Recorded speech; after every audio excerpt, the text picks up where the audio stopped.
नमस्कार दोस्तों, मैं हूं आपकी कुसुम कला। स्वागत करती हूं अपने YouTube चैनल में। आज एक प्यारा सा सॉन्ग सुनाने जा रहे हैं। गाना अच्छा लगेगा तो हमें सपोर्ट कीजिएगा। कोठवा ऊपर ढोलकिया बाजेल सरिया टूटल ही बालमा।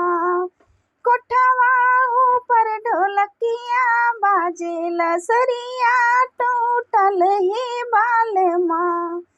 मारी पीटी के दहिया फूलौला दरदिया होला ही बालमा।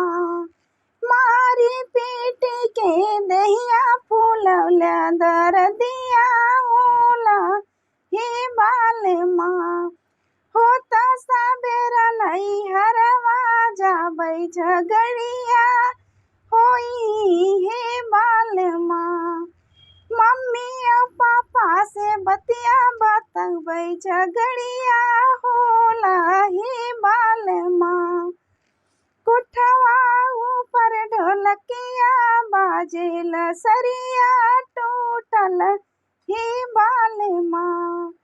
मारी पीटी के दहिया फूलौला दरदिया होला ही बालमा।